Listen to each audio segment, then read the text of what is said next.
J'espère que vous avez tous passé une bonne matinée, enrichissante avec tous ces rendez-vous et ces ateliers. Je vois qu'il y en a qui viennent d'arriver, c'est bien. On finit la matinée avec une keynote avec un acteur extrêmement connu que j'ai le plaisir d'accueillir, qui est Pinterest. Et on aura le plaisir d'accueillir Julie Towns, qui vient expressément des États-Unis, qui est la VP Product and Marketing de Pinterest, et qui sera accompagnée de Olivier Houllier, neuroscientiste. Julie, that's for you.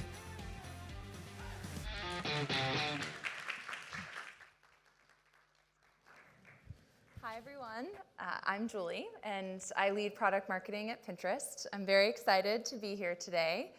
And I'm also excited to be joined by Olivier Houllier, who is a neuroscientist, an entrepreneur, and a renowned worldwide AI expert. And so I'm excited to chat all things AI with him, but first I thought I would set the stage for our conversation and share a few insights that we're finding on Pinterest in the AI space first. So there are three disruptive forces that I believe are reshaping our industry. Each one on its own is getting plenty of attention, but I think we've missed the opportunity to look at all three forces together and glean some insights around how we as an industry can react and innovate around them. So the first force, of course, is signal loss and the upcoming deprecation of third-party cookies. And from regulatory updates to new business constraints, businesses are experiencing more constraints than they ever have before in how to innovate. At the same time, AI is really evolving faster than any of us could have anticipated, and it's really only accelerating. And the third force, of course, I'm talking about is young people. Gen Z is this new generation that is unlike any generation that has come before it. They have grown up in a world where they can't remember time before smartphones, and they have access to more ideas, more content, and more innovation than their parents. And so, when taken together, signal loss, AI, and Gen Z are really explosive. But as an eternal optimist, I like to think that innovation loves constraint. And I actually believe that Gen Z holds some of the key insights that we could be learning from on how to tackle some of these challenges or constraints or opportunities ahead of us. So today, I hope to offer some hope for the future and share with you what we are learning from this new audience and how to elevate the online shopping experience with them and with the power of AI. So my story today starts with what I'm wearing, actually. As you can see, I am pregnant. And the options in my closet are pretty limited, to say the least, right now. But I knew I would be here, on stage in Monaco. A place known for being very chic. And so, typing into a search term, a normal search platform, like what to wear on stage in Monaco when you are 6 months pregnant, is a pretty hard place to start when you're looking to, purchase new clothing or a new product. And obviously that search is hyper-specific to me and my unique situation. But I believe traditional search engines often fail us when we are starting out on our shopping journeys. And it's really because they're only valuable when you already know the products or the brands or very specifically have the words to describe what you are looking for. But when you need help finding the inspiration or a vibe that fits what you're looking for, to match your unique taste and the occasion that you may be shopping, this is really where Pinterest comes in and I think has a special opportunity to solve this shopping challenge for consumers. On Pinterest, what we see is that users are expressing commercial intent. So they're coming to Pinterest to do things like search for new outfits, new home decor, dinner recipe ideas. And this is a highly lean forward, active experience where people are saving and searching and sorting through and curating products together. And all of this human-led curation gives us a ton of signal about how people are shopping and their tastes and what relationships exist between seemingly unrelated types of content. So this is the source that we are using to fuel all of our AI models against hundreds of billions of these signals and matching patterns that users are telling us and developing a taste graph. And as a result, we, I think, uniquely have an understanding of the nuances of people's taste and style and preferences using all of our first-party data and first-party signals. So, when I'm shopping or attempting to shop for chic maternity wear, I was able to find visual search results that were more tailored to, the types of colors that I typically buy or the types of styles that I've been saving historically to my boards and content. And so this hyper-personalized experience that I had is also deeply resonating with this new generation, Gen Z. What we're finding is that it's our fastest growing audience on Pinterest, and they now represent over 40% of our total user base. And what they're doing on Pinterest is very unlike what we've seen any other generation do on the platform.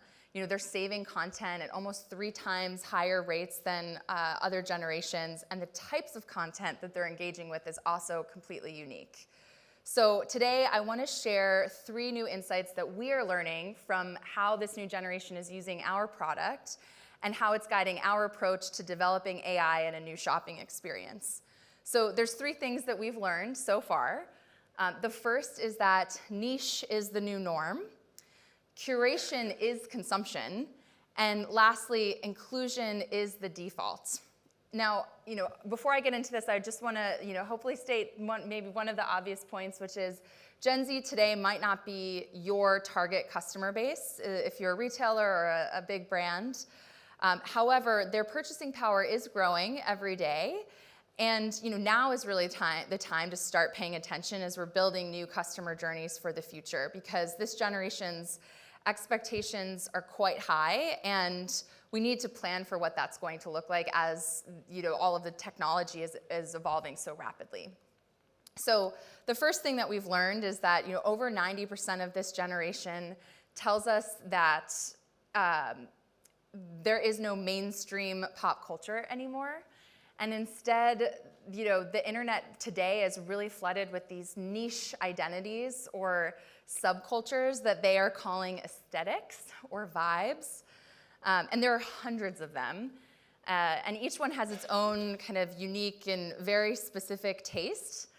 So some examples here, when we see things like funky sweater vests paired with loud prints and loafers, that aesthetic is now called eclectic grandpa. It's kind of a taste on the coastal grandma style from last year. Or maybe, you might be more of a tomato girl where you plan on vacationing near the Mediterranean and buying products that kind of meet that aesthetic. And, they're really hard to describe. So these are things that you wouldn't traditionally have words for. They're very visual based and really based on gut feelings, what you react to and what feels right to you. And so as a brand or a retailer, the reason why I think we should be paying attention to these aesthetics is that they are effectively shopping wish lists. All across the internet and on Pinterest, Gen Z users are telling us exactly the products and the brands that they want and that they intend to buy based on the content that they're putting on their boards. And so when you look under the surface, I actually think something pretty revolutionary is happening, which is this new generation are masters at defining their own personal style and identity. And the exciting news is that AI is actually helping to accelerate this new behavior and create hyper-personalization. So what we're using and what we're starting with on Pinterest is we're using AI and large language models to give users the words and describe their style back to them based on the images that they are curating. So for example, I'm starting to save images for my daughter's nursery, and based on the content that I'm saving, Pinterest is like having a personal design expert with me that's telling me based on, I like Scandinavian style furniture or, Japan modern style aesthetics that I might fit into the Zen industrialist vibe. And as a result, we can now recommend products, and in the future, I hope to be able to recommend brands and introduce brands as well into this new space using generative and large language model AI models. And so we're really excited about how users are reacting to visual and translating that into language.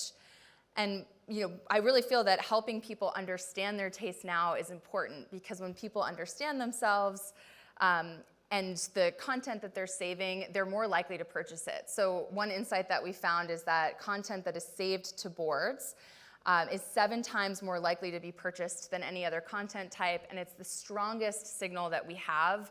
Like I mentioned, that they're basically wish lists just waiting to be purchased.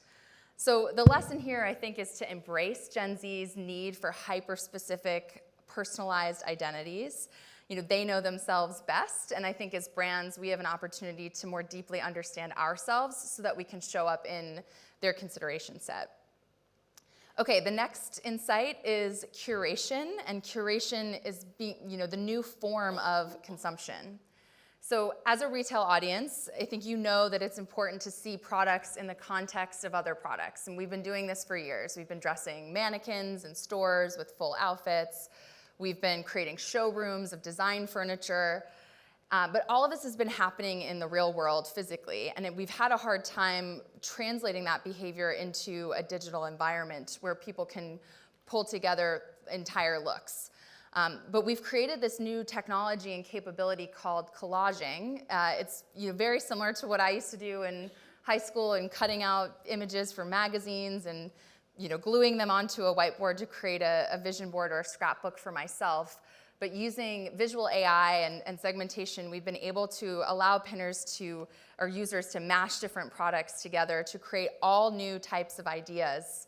What we're seeing is that users are creating aesthetics for concert outfits that they want to wear, or when they're going to university, how they want to style their dorm rooms. They're creating monthly vision boards and beauty routines. And so, rather than just watching the next viral dance video, they're actively curating products, and that's how they're spending their time creating some of the most engaging content on our platform. This type of content collaging is saved at 3 times higher rates than any other content. And it really is a new form of shopping. I almost think of this as what video was over a decade ago. Curation and collaging now is how Gen Z wants to shop. And they're not just images stitched together. This is a way for people to find the products and brands and go directly to a retailer to buy them. So all of this content is linked to a brand's profile and includes pricing and ways to actually buy the content that you're curating. And so I think the most important point here is, as a marketer, as a brand, I think Gen Z is actually doing some of the best marketing for you, whether you know that's happening or not. And so there's a way to kind of lean in to this behavior. The other point is that collaging is deeply creative, and it's a lean forward behavior. So I think it kind of runs counter to any narrative that we think about young people today, where all they want to do is just mindlessly scroll videos. And instead, they want to find a space to be their most authentic self, to define themselves. And they enjoy being in an environment where they don't have to compare or deal with commenting on other platforms. And so what we've seen is that shopping can happen in a space where people feel more safe, more positive, and focused on that behavior. We've done some research that we're proud of with the University of California in Berkeley that shows that just spending 10 minutes on Pinterest alone can decrease stress, burnout, social disconnectedness among Gen Z compared to other platforms. And so I think that's really a North Star for us as we're developing products, is to find this intersection where we can create new shopping behaviors all in a positive environment. So the last point I'll share here is that, as an industry, I think we've spent a lot of time creating kind of stylized lookbooks and being really detailed about the creative that we put out. But what we're finding is that audiences are often reacting to more authentic, or what we might call ugly, creative. And as an industry, I think we have to embrace this notion that we need to hand over the creative reins to this new generation, as well as with AI. So, with generative AI, it can help to rapidly personalize the content that we're sharing. And that brings me to my last final point, which is the content that we share, I think, has to have a higher bar with this new generation, where what we're finding is inclusion is the default, and people are really putting their values first when they're shopping. So we want every user to feel seen and celebrated on Pinterest, and that starts by making representation a focus in the content and product tools that we build. For many years, we've prioritized using AI in inclusive ways. We've built filters when searching for beauty products that match your skin tone, or hairstyles that match your texture of your hair, which were industry first. And just this week, we announced a new inclusive tool called Body Type Ranges, which uses visual AI to understand and kind of break down size, shape, and form of over 3.5 billion images on the platform that allow us to show more diverse content in the search results and help people kind of match their body type and match what they're looking for. And what we found is that, not only is this the right thing to do, but it's actually driving growth and meaningful engagement and shopping behavior when we lean into this. So, the need for better representation in media and advertising, I think, is not new. It's not a new challenge. But with AI, there is risk here. I think, AI is only as good as the content that it is trained on. And, there's risk in AI becoming inherently biased and even amplifying some of the lack of diversity in the content that we're seeing today. And the bar is higher now with Gen Z because they have a bigger expectation of the content that we show them. So I think as marketers, we have to lean into this and think about the content that we're developing and developing with AI. So I said in the beginning, there are 3 disruptive forces happening: signal loss, AI, and Gen Z. The deprecation of third-party cookies, I think we're all coming up with strategies for them, but what I can share is that really leaning in and working with partners that have high-quality first-party signals and retail or shopping intent is the path forward. It's going to be table stakes for the future. But beyond that, I don't have the perfect playbook of how to handle this new phase in our industry. But what I can say is that it's probably time to throw out your current playbook and really embrace this moment of invention. And most importantly, invite Gen Z into the process to build new consumer journeys with you and with AI. Every company has their own approach. But I think leveraging the two together can really help leapfrog and accelerate brands who understand this new generation and understand how to focus and harness AI to accelerate the hyper-personalization that they are craving. So to conclude, I think the question that I have for all of you and what I've been thinking of myself is, are we ready and willing to listen and learn from Gen Z as we're building new products and brands and leverage AI in new ways? Thank you. And with that, thanks. So I'd like to welcome Olivier to the stage, and we'll have a conversation about AI. I'll officially introduce him when he joins us. Come on in.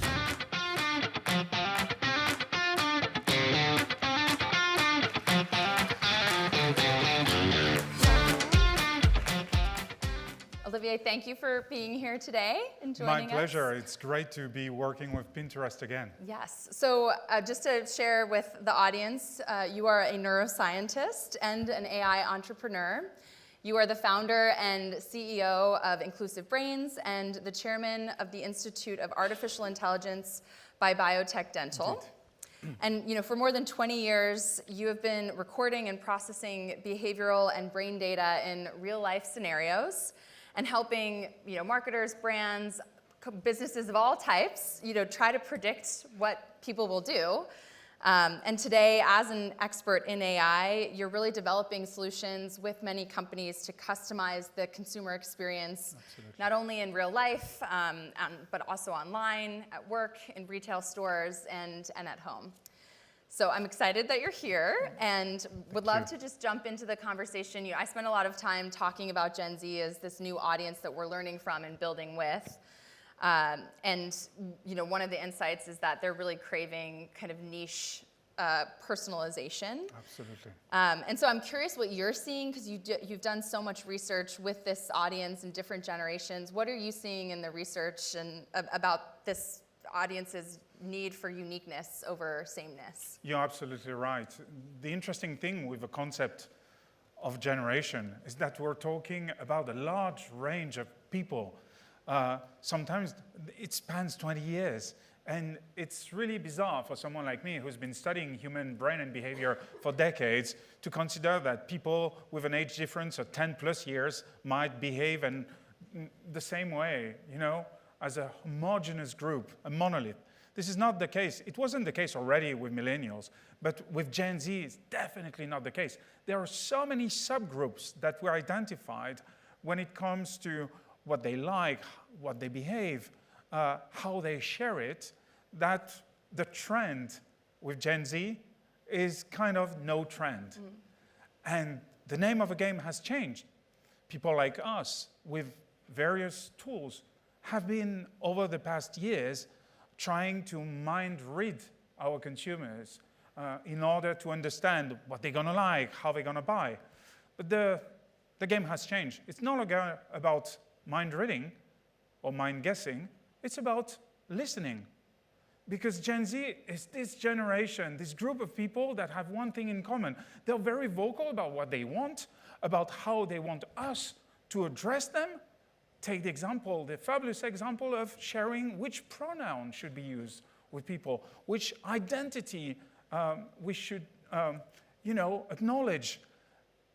Never before have we seen consumers that were so open about what they want and how they want it. This comes with a price, the price of hyper-personalized product services that we're working on. Fortunately, we have a lot of new tools, and generative artificial intelligence is the best of them at the moment, in order not only to better listen, but to better predict and to better deliver, which is, at the end of the day, what we have to do. So I know you work with a lot of brands and companies in navigating this new environment. I'm curious, are there any brands that you've partnered with that have really nailed this understanding and need of hyper-personalization, and what have you learned from them? I've got an example with my previous company. The last partnership I signed was with L'Oreal, and we developed a very gamified, techie, in-store experience where we asked people to smell 5 different scents, and from the reaction of their brains, we could decide how to mix 27 olfactive notes in order to create a unique perfume. We didn't do that. It's actually Yves Saint Laurent fragrance that was doing that, but they could use the information from machine learning models in order to create a product that couldn't be found on the shelf. And that's crazy. You might wonder how we would, monitor brainwaves in a retail store, because for a lot of people, monitoring brainwaves require these massive scanners that cost millions and weigh tons. But guess what? I actually have a brainwave monitoring device in my pocket. Earbuds. If you followed tech news recently, major tech companies have released patents of brain sensing earbuds. Wow. Well, just for the record, my company back in 2019 commercialized the very first one, and now big tech is following in our footsteps, which is a good thing. But the good thing with this experience is the fact that it's happening in stores, but with the portability of sensors, whether we're talking about the camera on your phone, the motion sensors in smart watches, heartbeat sensors in the watches. There are sensors everywhere. So we can do it in store, but we can do it in the home. We used the opportunity provided by the COVID crisis to develop the largest brain data collection ever, where we could monitor thousands of brains at the same time to understand how people would react to messages, to products, to their online experience, the video conferencing, monitoring their stress, their attention for the better. And this is the new tools, the set of tools that we can use to hyper-personalize. So I'm curious because the example you share with L'Oreal is fascinating, but it is in a physical retail store. Yeah. And so, the new thing in digital or digital e-commerce that we've been hearing about is this concept of attention measurement. There's so much content out there, and what we found is that many social media sites, people are scrolling their feeds 3 times faster on other social sites than they're scrolling on Pinterest because of the visual nature. And so there's something there where the capturing and understanding attention is important in an online environment. How are you seeing the technology that you've just described in a physical store translating into an e-commerce and online environment? Well, 2 things. The first one is we're switching from a paradigm where the tagline would be pay for attention to pay attention. And Pinterest has been kind of a pioneer in leveraging physiological measures to assess how people react, their level of stress when they are browsing and using the platform. The fact that we have these sensors is a way not to dismiss all the self-report methodologies like surveys, focus groups, interviews that we've been conducting for decades and more than a century now, but to change the way we understand their outcome. It's no longer asking people to know what they're going to do because we know it's not really reliable. It's just ask them and consider their answer as what they intend on doing or what they think they should be doing because of social pressure, etc. Now, use the billions and billions of data points that we have online and the data that we can have thanks to sensors. Use generative AI in order to make sense of this, and you got a measure of the gap between what people say and what they actually do, what people think they experience and what their body is actually experiencing. And suddenly, by having this information, this gap between intention and action, in a nutshell, it's a new world when you want to personalize. That's the first thing. The second thing is how AI is not just transforming the way we read people, we anticipate their needs, we deliver on their needs. It changes the entire supply and value chain. Because in order to personalize, if we're making an analogy with the fashion industry, we're switching from off-the-shelf to haute couture. But for haute couture, you need to have your tailor everywhere. Yeah. Now the tailor is AI. You can literally produce unique pieces on one end of a chain and deliver it to people at a cost that would be a cost of mass production. And it's the entire ecosystem changing from the production to the online experience that is making this such an incredible moment for us to be interacting with these fantastic people in Gen Z and beyond. So one thing that you've shared with me that I think sometimes people forget is that AI originally was built on psychologists' understanding of human neural networks. And essentially AI is just an artificial mimicking of a human neural network. We're a trend now. Yeah, I mean, you've been doing this for many decades, years. And we're just, it's interesting. I've been doing consumer neuroscience, or recording brain activity of people in stores, where they look at, how their brains react, for a long, long time. And I was always the outlier in research teams. Now we're quite trendy with that. And it's so important to be able to do that.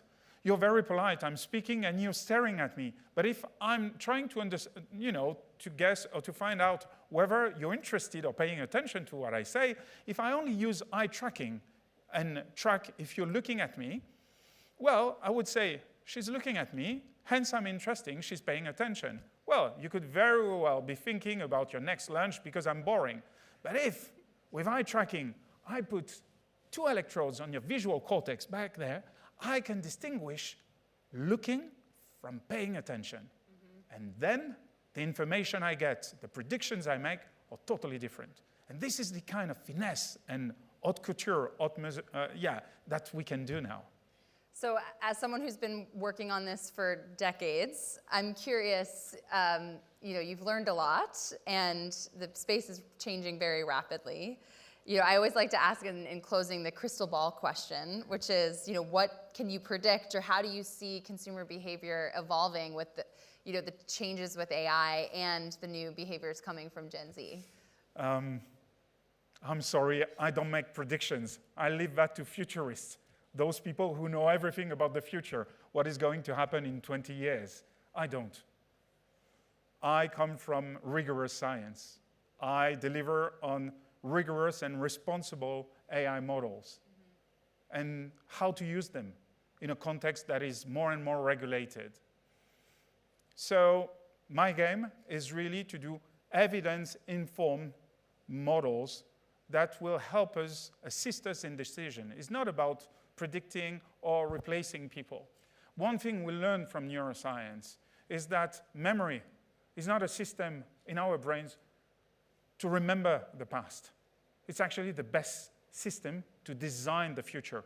So I'd say that instead of trying to predict the future, let's use this wealth of evidence, this wealth of data, and those new tools, assistive tools, and use them responsibly, ethically, and in a fair way in order to design the future.